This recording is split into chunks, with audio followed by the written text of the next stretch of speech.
Okay, so Night Terrors.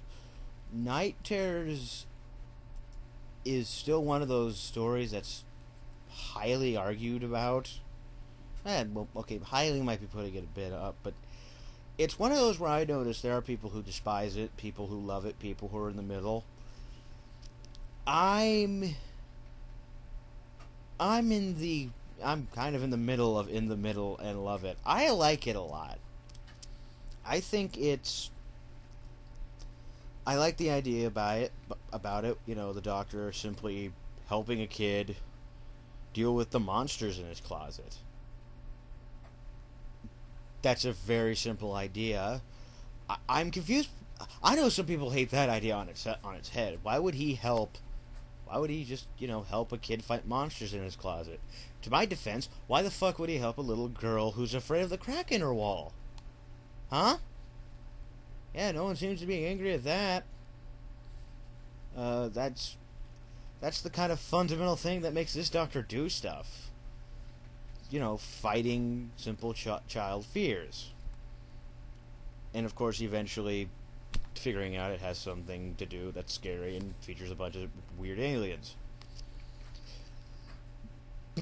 Beyond all that, I don't really love this thing because it's a very simple story. There's two key. There's just one key thing holding it together. Why is it happening to this kid?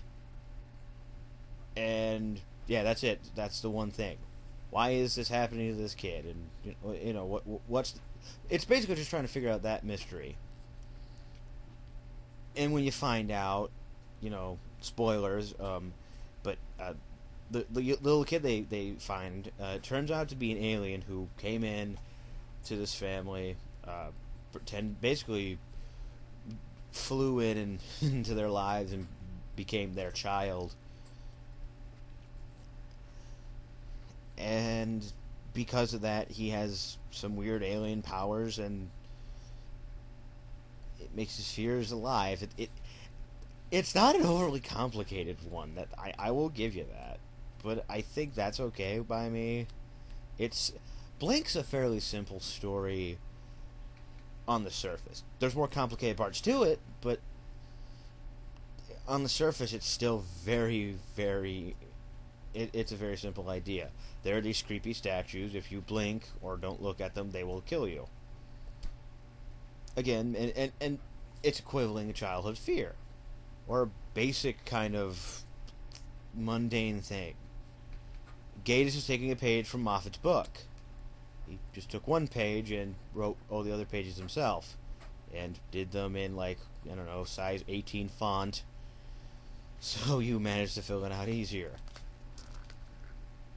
So, on a story basis, this isn't brilliant, but I think it's fun.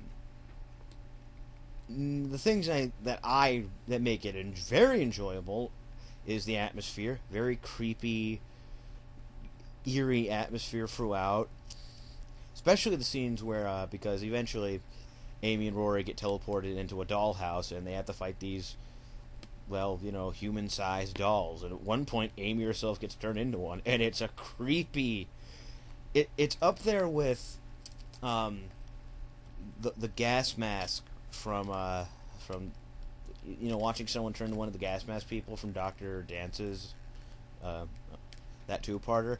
I think it's just up there because they scream, then they just turn into this lifeless, faceless doll that's just lumbering towards you like a zombie. I found that really creepy. In fact, my first time watching this episode, I let my little sister watch it. She freaked out like hell. It was great. And then after that, it's just a lot of it's the acting. Most of the acting. Let me explain. As always, Matt Smith's fantastic. Karen Gillan and Arthur Dalville, great. The father of the kid, I liked him. He was he's the basic. I don't know what's wrong with my son, and I worry about him. I bought that he cared about the kid, and he is he's not like overreacting. Like he acts scared or confused at a lot of the things that are happening, but he never reaches annoyance. The kid, however, is, basically he's your standard bad child actor who just, oh god, make the monsters go away, make the monsters go away. He never shuts up. It's kind of like that kid in Fear Her, who's just not a good actor. This kid and he's a kid. Demanding this stuff from a kid is something that, you can't be mean-spirited about it, but he does really kill. He kills it specifically because he's focused on a lot. And you don't like to be annoyed when you're supposed to feel bad for this kid. And he puts a little bit of, a little bit of distance in between it, so it makes it hard. And that's the part that makes it, that just kind of breaks it. For me anyway.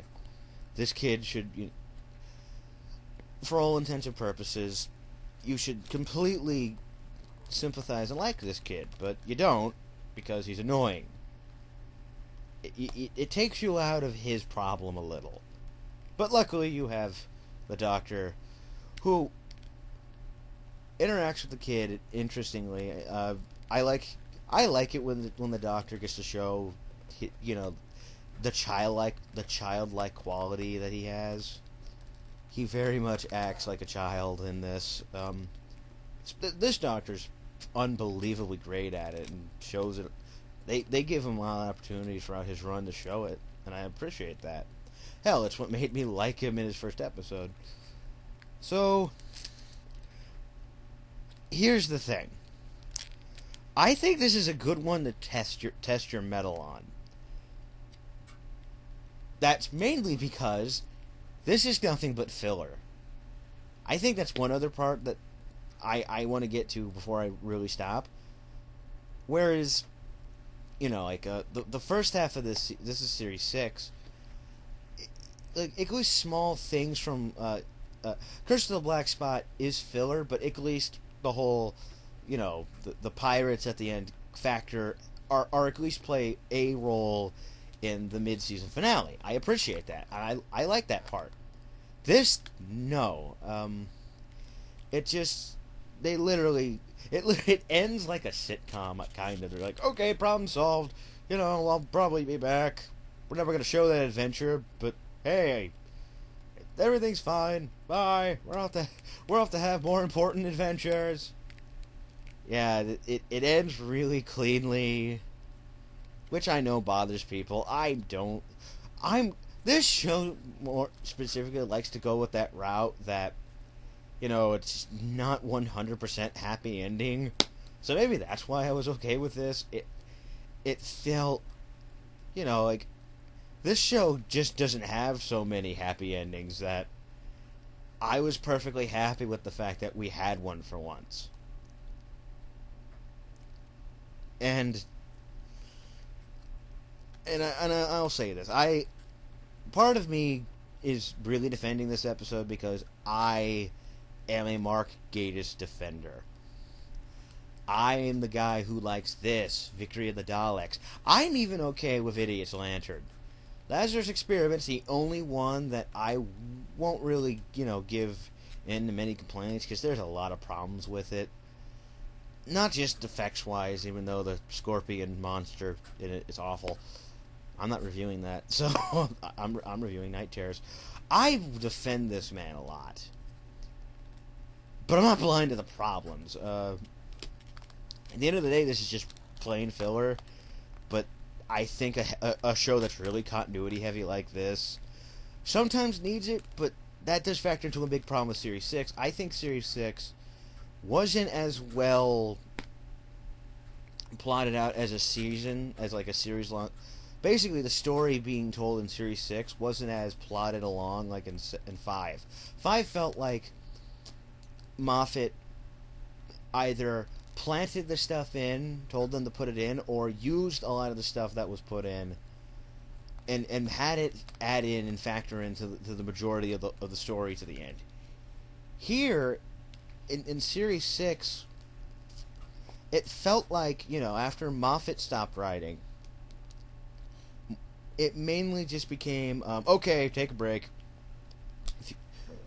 2 or 3 episodes later, okay, now I'm gonna do stuff. I gotta do this. I gotta do this. I gotta do that. There are a few too many filler episodes.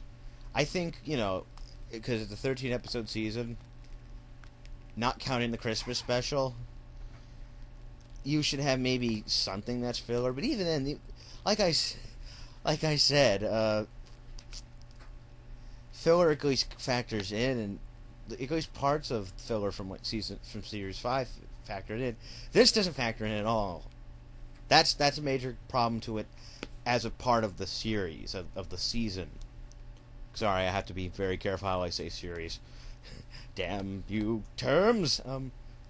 So all in all, it's one you can just watch.